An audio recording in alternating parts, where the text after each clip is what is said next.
Bon alors, oui, je sais que tu sais ce que c'est un zombie. Et je sais aussi ce que tu es sûrement en train de te dire là en ce moment même. Bah sérieux, y'en a marre des zombies, on voit que ça en ce moment. Et tu sais quoi? Eh ben je suis d'accord avec toi. Partiellement en fait, parce que je trouve personnellement qu'en ce moment ça va un petit peu mieux. Attends, rappelle-toi les années 2010-2015 et son florilège de films, séries et jeux mettant en scène des zombies. Sans critiquer la qualité de ses contenus, au bout d'un moment...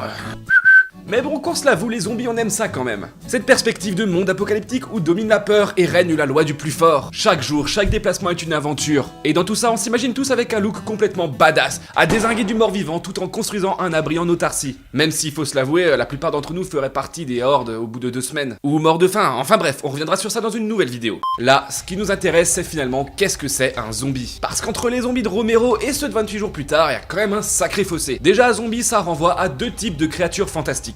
Dans la culture occidentale, tu le sais, le zombie était un mec comme toi et moi. Ou une meuf, enfin bref, un être humain, vivant, mais contaminé par un virus chimique, une drogue, un composant ou un agent extérieur, qui lui donnera ce look si particulier de mort vivant, pourri et décomposé, bien souvent muet et dénué de raison, se nourrissant de chair humaine.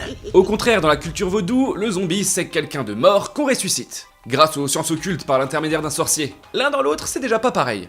Cette idée de zombie là, elle vient de loin. Popularisée par le film La Nuit des Morts Vivants sorti en 1968, on pourrait dire que cette idée de mort ramenée à la vie existe depuis des temps où les hommes ont pris connaissance de la mort, en ont pris conscience, et ont commencé à concevoir une existence après cette dite mort. Super tôt en fait. Au Moyen-Âge, ils y croyaient déjà. En Angleterre à l'époque, entre le 11e et 14e siècle, on s'en souvient, la population démembrait et brûlait les morts pour les empêcher de sortir de leur tombe. Oubliez tout ce que j'ai pu dire sur l'overdose de zombies juste avant. Sérieux, faites-nous un jeu bien badass dans ce contexte-là et j'achète cash. Mais bon, maintenant quand on parle de zombies, on a plus en tête cette notion de transmission, même si celle-ci diffère d'entre chaque auteur. On l'a dit, un zombie c'est un mort revenu à la vie, ou un humain vivant qui est mort puis est revenu à la vie. D'ailleurs, je sais pas si vous l'avez remarqué, mais... Oula, stop, avec cette phrase, on aurait dit que j'allais vous sortir un podcast sur les profs. Là où je veux en venir, c'est que les œuvres qui utilisent l'archétype du zombie, elles-mêmes semblent ne pas vraiment vouloir placer leurs créatures dans cette catégorie-là. Dans Walking Dead, par exemple, il n'est jamais fait mention de zombies. Kirkman, le créateur, ayant lui-même admis vouloir créer un monde dans lequel le zombie n'est pas une figure de la pop culture. D'autres en jouent, comme dans Shaun of the Dead, où Simon Pegg reprend Nick Frost quand celui-ci utilise le mot en Z. Et tu vois, je pense que c'est pour ça que c'est si génial un zombie. Tu en fais ce que tu veux, on peut aller loin comme ça. Regarde, Frankenstein, zombie ou pas zombie? Certes, il est composé de plusieurs morceaux de cadavres et est intelligent, mais ça reste un mort revenu à la vie. En fait, il fait limite plus penser aux zombies vaudous. Je pense, à titre personnel, que c'est une des principales raisons pour lesquelles le zombie ça marche si bien. Malgré un certain confort de visionnage, le spectateur sachant à quoi s'attendre, ce dernier peut tout de même être surpris si l'auteur décide de changer une caractéristique à sa créature. Je me souviens encore quand j'étais plus petit de la surprise que j'ai eue en voyant 28 jours plus tard et ses runners, les zombies qui courent. Alors ils ont bon dos Rick et sa bande, mais tu les fous devant des zombies comme ça et je peux te dire que ça nous aurait évité les dernières saisons qui sont quand même plutôt médiocres.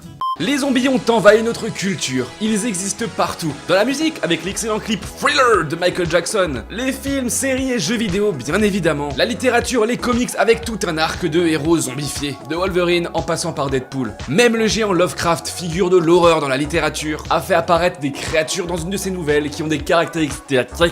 a fait apparaître des créatures partageant des caractéristiques similaires à celles de nos morts vivants préférés. Dans sa nouvelle Herbert West, des corps mus par des procédés scientifiques deviennent des créatures taciturnes, violentes et incontrôlables. Les zombies, c'est simplement un genre un peu gloubi-boulga, fourre-tout où tu suis une recette de base. En l'occurrence, un mort revenu à la vie qui veut manger de la chair humaine. Et tu rajoutes les quelques ingrédients qui rendront ta formule originale. Mais dis donc, chaman, t'es en train de nous dire que ça fait 4 minutes que tu parles et tout ça pour nous dire qu'en fait, un zombie c'est tout et n'importe quoi? Exactement, abonne-toi, à la semaine prochaine.